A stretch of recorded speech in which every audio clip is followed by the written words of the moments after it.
It seemed today that about the only thing that could make the disaster in the French Alps more tragic was learning that it was intentional. March 24, 2015, Germanwings. Flight 9525 leaves Barcelona, carrying 150 souls toward Düsseldorf. It is supposed to be an ordinary 2-hour hop over the mountains of southern France. But only an hour later, radio silence fills the airwaves. Controllers in Marseille call again and again, their voices urgent. Inside the cockpit, the captain bangs on the door, shouting to be let in. His fists pound, his voice cracks, but there is no answer. On the other side, a calm breathing is heard, steady and chilling. The passengers do not know why the plane is sinking lower and lower toward the Alps. Every warning light screams, yet the locked door holds firm. This was not a storm, not a failure of engines, but a choice made by one man. And in the space of 8 minutes, Germanwings 9525 would turn from a normal flight into one of the most disturbing tragedies in aviation history.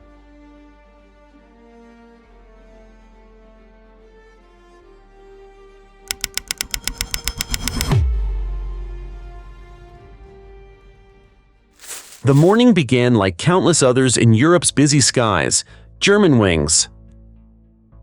Flight 9525 was a short trip, just over 2 hours from Barcelona to Düsseldorf.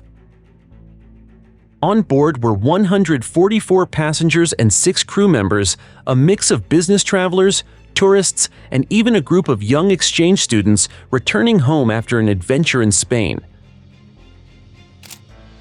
The aircraft, an Airbus A320, was one of the most trusted workhorses in aviation, flying thousands of routes every day without issue. At the controls sat Captain Patrick Sondenheimer, a 34-year-old with over 7,000 hours of experience. He was steady, respected, and known for his calm in the cockpit. Beside him was the first officer, LlVES, just 27, with a quieter presence but a lifelong dream of becoming a pilot. To passengers, it looked like the perfect team. The skies were clear, the air smooth, and nothing suggested trouble ahead. But beneath the polished surface of this ordinary flight was a secret that no one in the cabin could see. LlVES carried something with him that morning, something far heavier than his flight bag. It was a private battle, hidden behind polite smiles and professional checklists. And as the plane climbed over southern France, that hidden struggle would slowly reveal itself, turning routine into nightmare in ways no one on board could have imagined. For Andreas LlVES, flying was never just a job. From the time he was a teenager in Montabaur, a small town in western Germany, he was drawn to the sky. He joined a local glider club, spending long afternoons learning how to ride the air currents, controlling delicate wings with precision and patience. His instructors remembered him as focused, ambitious, and determined. Flying gave him a sense of freedom, a way to rise above the ordinary. That passion carried him into one of the most respected programs in Europe, the Lufthansa Flight School. For a young man in his 20s, it seemed like the dream was becoming real. He was now on a path to the cockpit of a commercial airliner, wearing the uniform he had imagined since childhood. But while the dream was taking shape, something darker was also stirring. In 2008, during his training, LlVES's promising career came to a sudden halt. He was diagnosed with severe depression, episodes so serious that thoughts of suicide appeared in his medical records. He reported difficulty sleeping, overwhelming sadness, and a sense that life itself was slipping out of reach. The medical authorities suspended his training, refusing to clear him for flight until he recovered. For any aspiring pilot, it was devastating. Flying is built on trust, and trust begins with health, both physical and mental. Yet after months of treatment and reassessments, LlVES eventually persuaded doctors he was fit again. The certification was reinstated, though with a clear warning: if the illness returned, he could lose his license forever. That condition should have been a safeguard, a line that would protect passengers and crew from hidden risks, but it also placed a heavy weight on LlVES himself. He knew that admitting to any new symptoms could cost him the very dream that defined his life, so he learned to keep things quiet, to show the world only the surface while concealing the storm below. By the time he completed his training and joined Germanwings, the low-cost subsidiary of Lufthansa, he appeared to be back on track. He was younger than many colleagues with less than 1,000 flight hours, but he was now sitting in the right-hand seat of an Airbus A320. From the outside, it looked like a story of resilience, a man overcoming obstacles to earn his place in the cockpit. Yet deep inside, the earlier cracks had not disappeared. They were only hidden, waiting. And that raises the question that still haunts investigators and families years later. How could a pilot with such a documented history of severe mental illness be cleared to return without stronger oversight? How did the system, designed to ensure safety, allow him to slip through? Friends and acquaintances described him as private, often guarded about his personal struggles. To them, he seemed serious, maybe a bit distant, but not dangerous. No one could imagine that the same man who once marveled at gliders soaring in the sky would later guide a jet full of people into a mountain. The dream of flying, the boyish fascination with clouds and engines, had fused with an unspoken darkness. And when the two collided, the results would be catastrophic. This is where the tragedy of Germanwings 9525 begins. Not in the air traffic control tower, not in the Alps, but years earlier, in the fragile balance of one man's mind.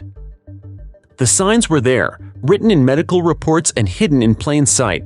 But in aviation, timing is everything. And for LlVES, the countdown to disaster had already started, long before Flight 9525 ever left the ground. By the time Andreas LlVES returned to the cockpit, the shadows of his past had not vanished. They lingered quietly, surfacing again in the months before Germanwings. Flight 9525. Doctors' records later revealed a troubling picture. LlVES visited multiple physicians, reporting sleepless nights, blurred vision, and deep anxiety.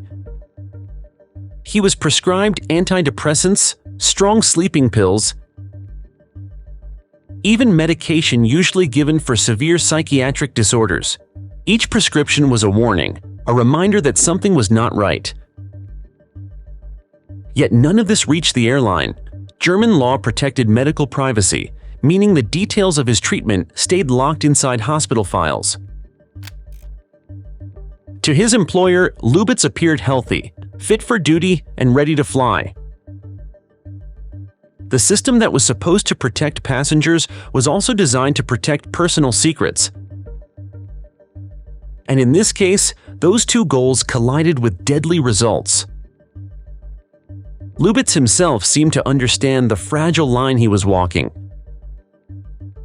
He tore up sick notes that excused him from work, even on the very day of the crash. Those papers, later found in his apartment, showed that doctors believed he was unfit to fly. But instead of presenting them to his supervisors, he hid them away, determined to keep his place in the cockpit. For someone whose identity was tied to flying, the thought of being grounded must have felt unbearable. So he smiled when required, kept quiet about his struggles, and pushed forward as though nothing was wrong. Even his partner at the time recalled sudden mood swings and disturbing confessions. He once told her he was planning a dramatic act that would make the world remember his name. It was a chilling clue, But like so many others, it was brushed aside, buried under the assumption that words are not actions. Coworkers noticed little, if anything. Pilots spend long hours together, but most of that time is spent on procedures, checklists, and quiet concentration. LlVES blended in, not drawing suspicion, not setting off alarms. He was simply another first officer, another uniform in the flow of European flights. But behind the professional surface, the reality was far different. Medical notes described him as unable to cope, his mind slipping further from balance. And yet each flight roster still listed his name. The tragedy of Germanwings. 9525 was not born in a single moment of madness. It was built over months of missed signals, hidden documents, and a system that failed to connect the dots.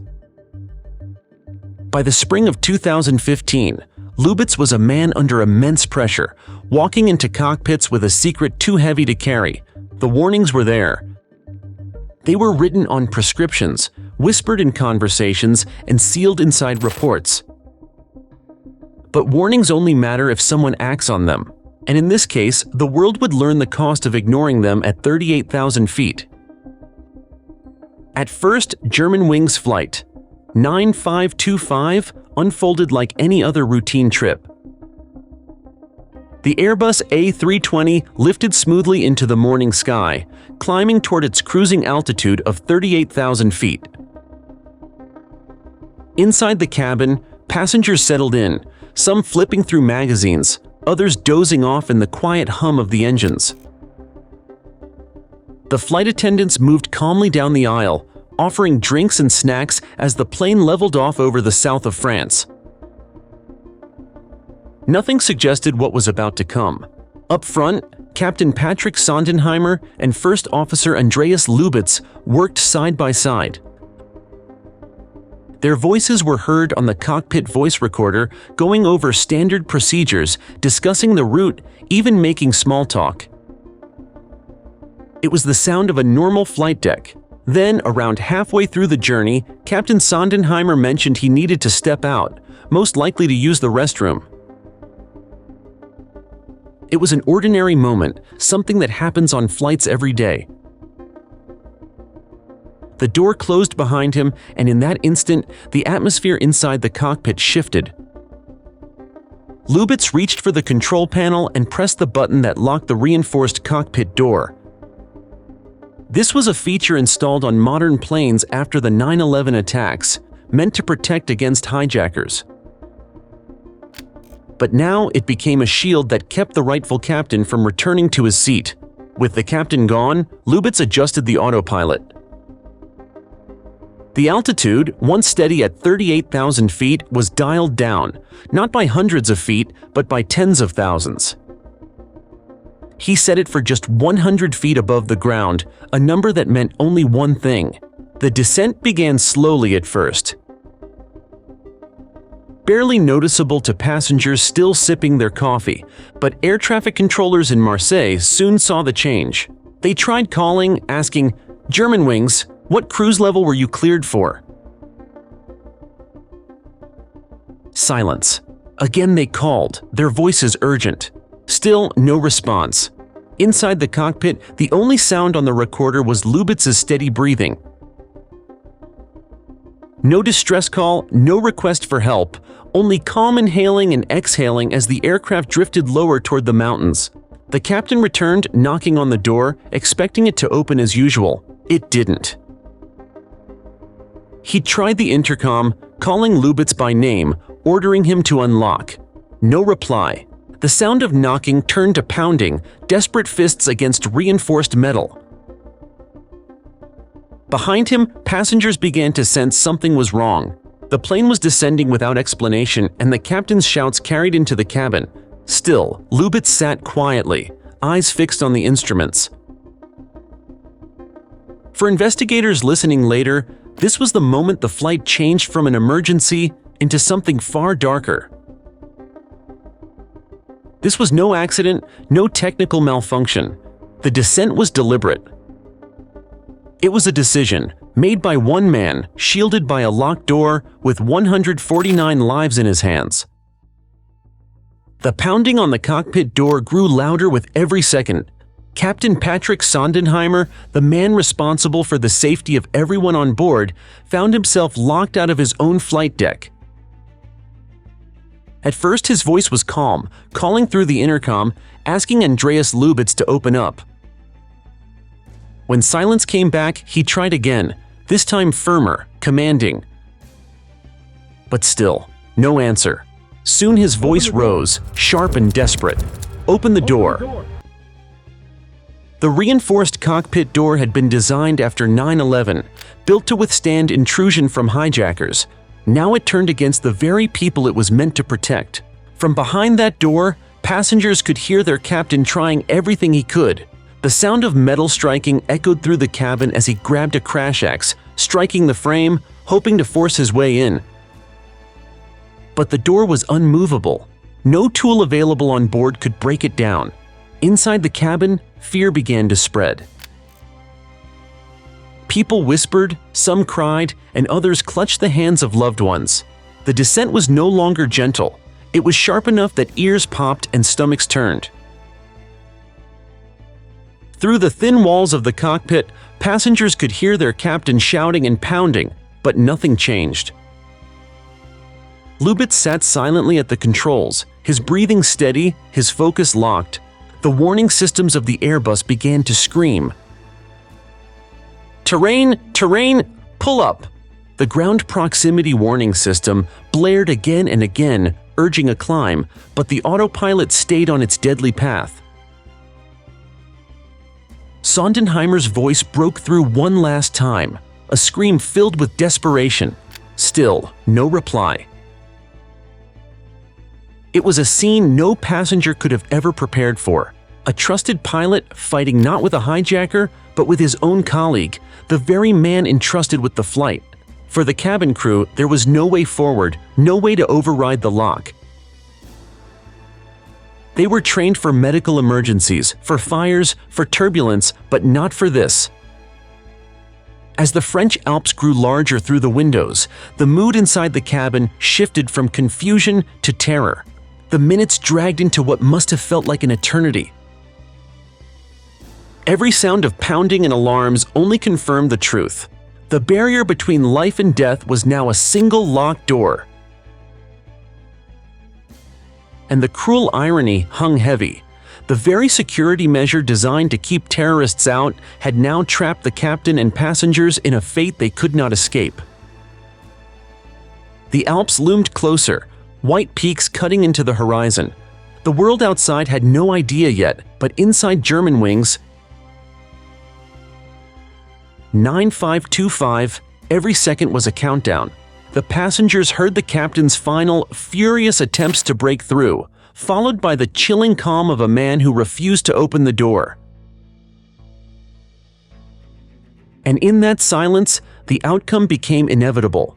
At 10:41 a.m., Germanwings Flight 9525 vanished from radar screens. Controllers in Marseille stared at their monitors in disbelief as the altitude numbers plunged to zero. Moments later, silence filled the skies above the southern Alps. The Airbus A320 had slammed into the mountainside at more than 400 miles per hour, shattering instantly on impact. There were no survivors. All 150 people on board, including 16 high school students returning from a class exchange trip, were gone in an instant. The violence of the crash left the wreckage scattered across a steep and remote slope, an area so rugged that rescue helicopters struggled to find a place to land. First responders who managed to reach the scene described a landscape of devastation.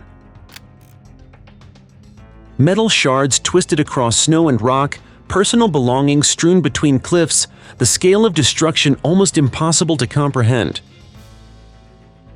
The crash site was not a single wreck, but thousands of fragments, scattered like puzzle pieces across the valley. For the families waiting in Düsseldorf, the news came with brutal speed. Instead of reuniting with loved ones, they were met by officials carrying the confirmation no one wanted to hear. Shock spread through Germany, Spain, and France, leaving entire communities paralyzed with grief. What stunned investigators even more was what they found inside the cockpit voice recorder.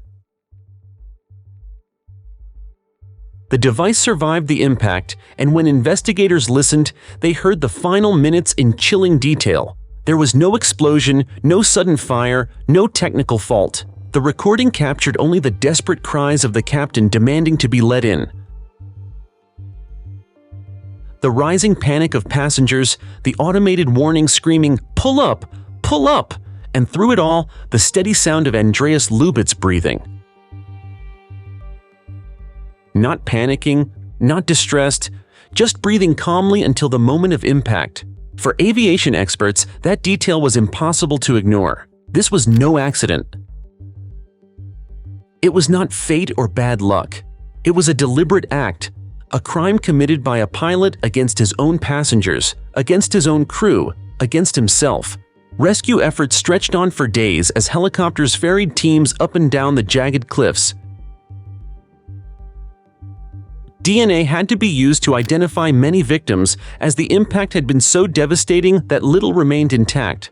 The Alps, usually a place of beauty, had become a silent grave. As officials stood before cameras to deliver updates, their voices broke with the weight of the tragedy. The world had seen disasters before, but this was different. This was not nature, not mechanical failure. It was a human choice.